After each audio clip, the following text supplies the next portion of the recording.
কোনো একজন টিচিং বা নন টিচিং স্টাফ চাকরি থেকে যদি রিটায়ারমেন্ট নেন তাহলে ওনার বেসিক পেনশন কি হবে, যদি উনি পেনশন কমিট করেন কমিটের পরেই বা বেসিক পেনশন কি হবে বা রিডিউস পেনশন কি হবে সেই সম্পর্কে আজকে আমরা বিস্তারিত আলোচনা করব। তো এই যে পিপিওটা আমি নিয়েছি সেই টিচার হচ্ছে 31/5/2012 এই ডেটে রিটায়ার করেছেন, ইনি মেল টিচার ছিলেন এবং এই যে লাস্ট যে মাসে তিনি বেসিক পে ড্র করলেন 2012 সালের মে মাস, সেই মে মাসে ওনার লাস্ট তোলা যে বেসিক সেটা ছিল 20,870 টাকা এবং ইনি কিন্তু 20 বছরের বেশি চাকরি করেছেন। আমাদের পেনশন পাওয়ার মূল শর্ত কি, পেনশন পেতে হলে অবশ্যই হচ্ছে 10 বছর আমাদের কমপক্ষে চাকরি করতে হবে কোয়ালিফাইং সার্ভিস, তাহলে পেনশন পাওয়া যাবে, কিন্তু ফুল পেনশন নয়। ফুল পেনশন পাওয়ার জন্য অবশ্যই কমপক্ষে 20 বছর বা তার বেশি চাকরি করতে হবে কোয়ালিফাইং সার্ভিস, তাহলে ফুল পেনশন পাওয়া যায়। এই যে টিচারটা যার পিপিওটা এখানে আমি নিয়েছি ইনার চাকরি যে কাল হচ্ছে 20 বছরের বেশি, 38 বছর ইনার চাকরিকাল, তার জন্য ইনি কি ফুল পেনশন পাবেন। তো ফুল পেনশনটা আমরা কিভাবে ক্যালকুলেট করি, যে লাস্ট মাসের যে তোলা বেসিক, ইনার লাস্ট মাস ছিল কত 2012 সালের মে মাস, সেই মে মাসে ইনি বেসিক যেটা ড্র করেছিলেন সেটা 20,870 টাকা। তো ফুল পেনশন হলো এই 20,000 লাস্ট মাসের যে তোলা বেসিক 20,870 এর হলো 50%, তাহলে 20,870 টাকার যদি আমরা 50% করি তাহলে আসবে কত 10,435 টাকা। তো এই 10,435 টাকাই হলো ইনার পেনশন।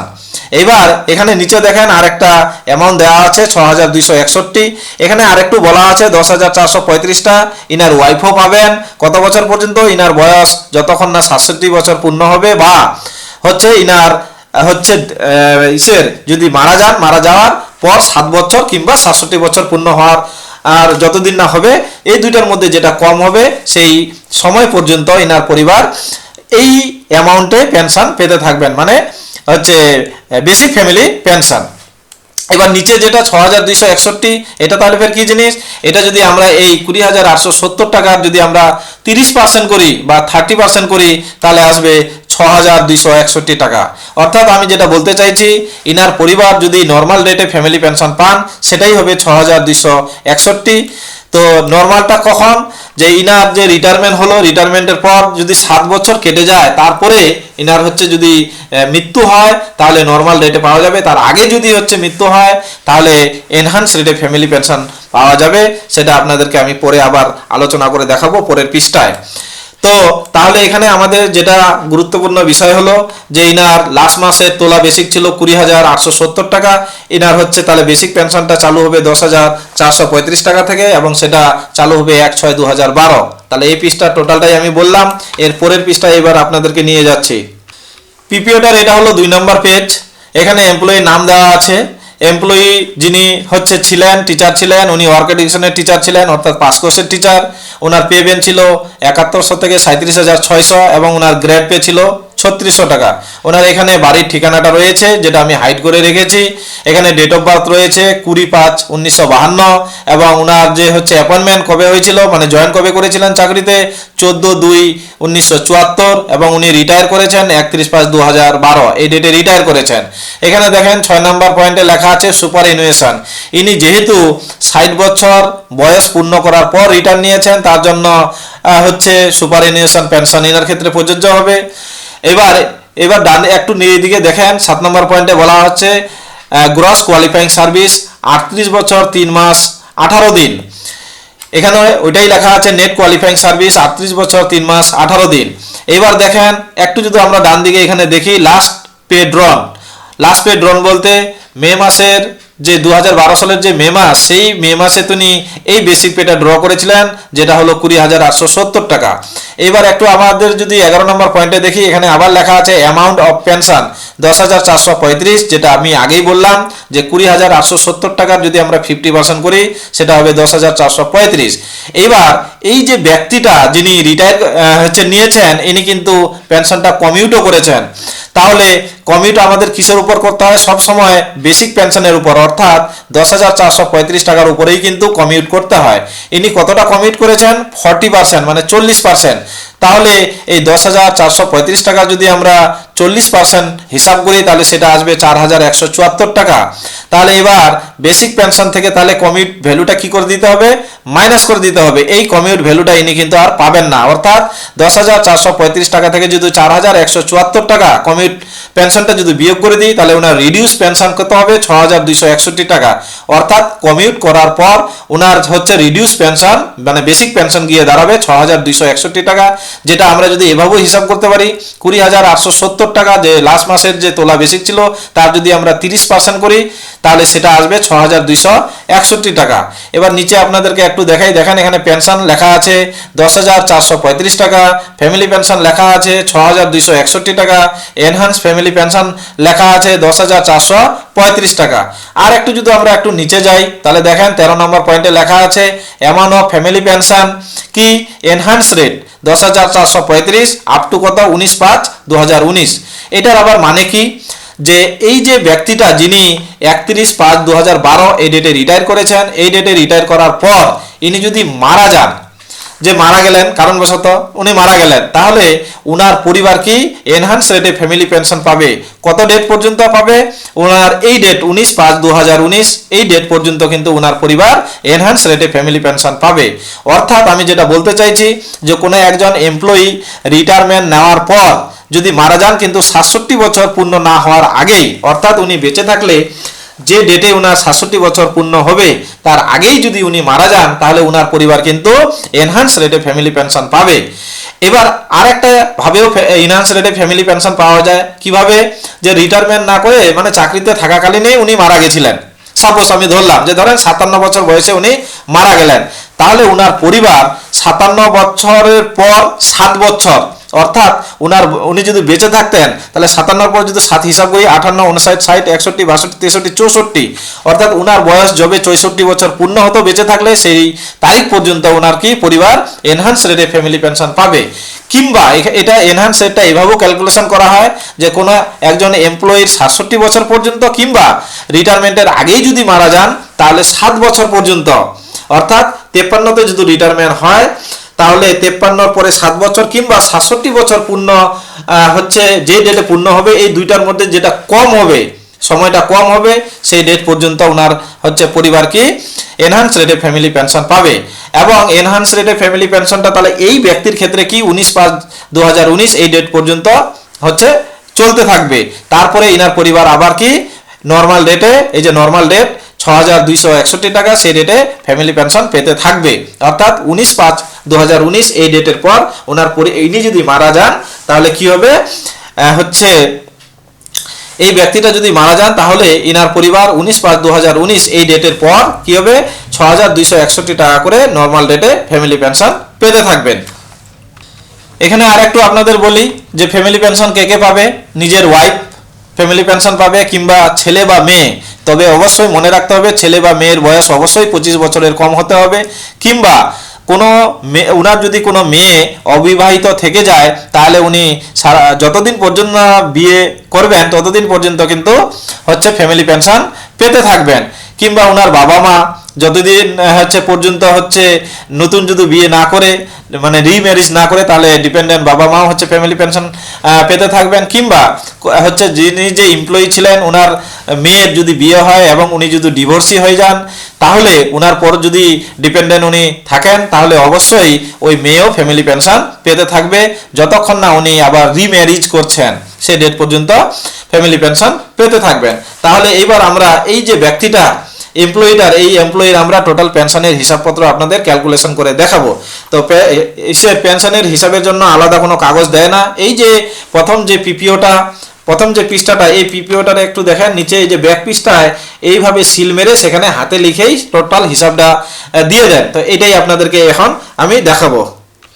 তাহলে ব্যাক পৃষ্ঠায় আমি আপনাদেরকে নিয়ে চলে আসলাম। এখানে দেখেন উইথ ইফেক্ট ফ্রম কত 1/6/2012, তার মানেটা কি ইনি তো রিটায়ার করেছেন কবে 31/5/2012 রিটায়ার করেছেন, তার জন্য ইনার পেনশনটা কবে থেকে ইফেক্ট হবে 1/6/2012 এই ডেট থেকে ইফেক্ট হবে। তাহলে লাস্ট মাসের তোলা বেসিক আমাদের কত ছিল 20,870 টাকা ছিল, তার 50% করলে আমাদের যেটা এসেছিল সেটা হলো 10,435 টাকা, এখানে লেখা আছে রিভাইজ বেসিক পেনশন বলে। আবার আপনারা ভাববেন না এটা 16,435, এটা জিরোটাকে 6-এর মতো ওনারা লিখে দিয়েছে। এইবার উনি যে অ্যামাউন্টটা কমিউট করেছেন সেটা ছিল 4,174 টাকা, কমিউটেশন ভ্যালুটা মাইনাস করে দিতে হয়। হ্যাঁ, কেন যে কমিউটেশন ভ্যালুটা উনি কিন্তু পেনশন হিসাবে পাবেন না, কেন সেটা তো উনি বিক্রি করেছেন, কমিউট করেছেন। তাহলে 10,435 থেকে 4,174 টাকা আমরা মাইনাস করে দিলাম, তাহলে উনি রিডিউস পেনশন হিসাবে কত পাবেন? 6,261 টাকা। এবং এমআর বলতে কি? এমআর হলো মেডিকেল রিলিফ। যারা পেনশন পান বা হচ্ছে ফ্যামিলি পেনশনধারী তারা মেডিকেল রিলিফ পান, যারা এক্সিস্টিং টিচার বা নন টিচিং স্টাফ তারা হচ্ছে মেডিকেল হচ্ছে অ্যালাউন্সেস পান। তো মেডিকেল অ্যালাউন্সেস আর মেডিকেল রিলিফ রেটটা কিন্তু একই।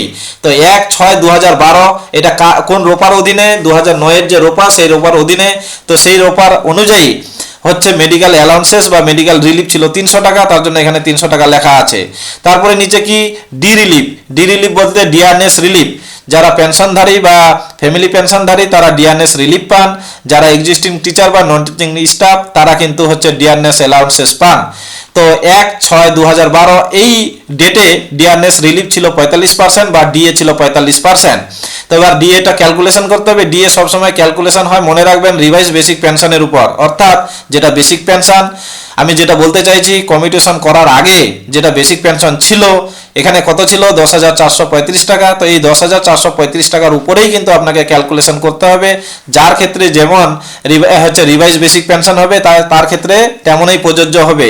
এই এমপ্লয়ির ক্ষেত্রে 10,435 টাকার উপরেই আমরা 45% হিসাব করব। তাহলে ডিয়ারনেস রিলিফ কত হবে? 10,435 টাকা যদি আমরা 45% করি 4,696 টাকা। তাহলে এই ব্যক্তিটা কত টাকা টোটাল পেনশন হিসাবে পাবেন? 6,261 টাকা। তার সঙ্গে যোগ করতে হবে 300 টাকা, তার সঙ্গে যোগ করতে হবে 4,696 টাকা। তাহলে টোটাল হলো 11,257 টাকা। এই 11,257 টাকা কোন ডেট থেকে পাবেন? 1/6/2012 এই ডেট থেকে ইনার এই টাকাটা ইনি পেতে থাকবেন। এবার কথা হচ্ছে, যখনই এই ডিয়ারনেস রিলিফ বা ডিএ বাড়বে তখনই কিন্তু এই অ্যামাউন্টটা 4,696 এই অ্যামাউন্টটা বেড়ে যাবে, তখন কিন্তু টোটাল পেনশনটাও কিন্তু বেড়ে যাবে। এবার এই যে বাড়বে এবং যদি এরপরে যদি পে কমিশন যদি আবার হয় তাহলে কিভাবে সেটা চেঞ্জ হবে সেটা হচ্ছে আমরা দেখাবো। অবশ্যই পে কমিশন হয়ে গেছে, এটা তো 2025 সাল। তো আমাদের 2019-এর রোপা পাবলিশড হয়েছে, 2016-তেই একটা পে কমিশন লাগু হয়েছিল। সেই অনুযায়ী হিসাবটা কি হবে আপনাদেরকে এক নজরে দেখাবো। আমি লাস্ট যে হিসাবটা দেখালাম সেটা দেখেন, এখানে আবার লিখে রেখেছি। লাস্ট বলতে এই যে এখানের যে হিসাবটা সেটা এখানে আমি সব লিখে রেখেছি। তো এই যেটা বেসিক পেনশন এজ অন 1/6/2012 এই যে বেসিক পেনশনের যে অ্যামাউন্টটা 10,435 টাকা, এটা কত ডেট পর্যন্ত চলবে? এই যে দেখেন 31/12/2015। কেন? আমাদের যে রোপা 2019 সেটা কিন্তু আমাদের ইফেক্ট হয়েছে 1/1/2016 থেকে, কিন্তু সেটা অবশ্যই নোশনালি। তাহলে এই 10,435 টাকাটা 31/12/2000 পর্যন্ত কি ফিক্স থাকবে, তারপরে এ কিন্তু চেঞ্জ হবে। তো কি করে চেঞ্জ হবে? এই যে ডান দিকে আমি এবার আপনাদের করে দেখাবো। এখানে দেখেন ডান দিকে লিখে রেখেছি যে কি যে হচ্ছে রোপা 2019 হচ্ছে নোশনালি ইফেক্ট হচ্ছে 1/1/2016। তো 1/1/2016তেই আমরা হচ্ছে এই ব্যক্তিটার ক্ষেত্রে কি করলাম? অপশন দিলাম। তাহলে এবার আমরা ফিক্সেশন করব ইনার। তাহলে বেসিক পেনশন এজ অন 1/6/2012 এই ডেটে বেসিক পেনশনটা কত? এই ব্যক্তিটা 10,435 টাকা। তো 10,435 টাকা একটু আগে আমি বললাম কত পর্যন্ত চলবে? 31/12/2015। তার জন্য এই যে দেখেন এখানে আমি অর দিয়ে আবার লিখেছি 31/12/2015। অর্থাৎ আমি বলতে চাইছি 31/12/2015 এই ডেটেও কিন্তু এই ব্যক্তিটার 10,435 টাকাটা বেসিক পেনশন হিসাবে থাকবে বা এক্সিস্ট করবে। তো এবার আমরা 2019-এর যে রোপা সেই রোপার যে আমাদের ফিটমেন্ট ফ্যাক্টর 2.57 সেই 2.57 দিয়ে 10,435-কে আমরা গুণ করব। তো সেটাই আমি এখানে লিখলাম বেসিক পেনশন এজ অন 1/1/2016 কি করছি? 10,435 গুণ 2.57, তাহলে গুণ করলে গুণফলটা হলো 26,817 টাকা 95 পয়সা। এবার এটাকে কি করতে হবে? আমাদের রাউন্ড অফ করে নিতে হবে। তো 2009-এর যে রোপা সেই রোপাতে আমাদের রাউন্ড অফ কিভাবে করতাম? Next multiple of 10। কিন্তু 2019-এর যে রোপা সেখানে আমাদের নিয়ারেস্ট 100-এ হচ্ছে রাউন্ড অফ করতে হয়। তাহলে আমরা যদি 26,817 টাকা 95 পয়সার যদি নিয়ারেস্ট 100-এ হচ্ছে রাউন্ড অফ করি তাহলে আসবে 26,800 টাকা। এটা কি করে আমি করলাম দেখেন, দশমিকের আগে কত আছে 17, এই যে দশমিকের আগে 17 আছে, এই 17টা 50-এর কম, যদি 50-এর কম হয় তাহলে 17টা উঠে ওর পরিবর্তে 00 হয়ে যাবে এবং দশমিকের পরও 00 হয়ে যাবে। এবং এই 17 এই অ্যামাউন্ট এই হচ্ছে ডিজিট দুইটা যদি 50-এর বেশি হয়ে যায়, অর্থাৎ আমি বলতে চাইছি 17টা যদি 50-এর বেশি হতো তাহলে কিন্তু এটা এই হচ্ছে কি হয়ে যেত 900 হয়ে যেত। তাহলে যেহেতু এটা 17টা 50-এর কম, তার জন্য আমি এটা হচ্ছে নিয়ারেস্ট যে 100-এ যদি আমরা রাউন্ড অফ করি তাহলে পাবো 26,800, সেটাই আমি এটা এখানে লিখে রেখেছি। এবং এটা কি নোশনালি ইফেক্ট 1/1/2016 এই ডেট থেকে ইনার ইফেক্ট হয়ে গেল নোশনালি কিন্তু।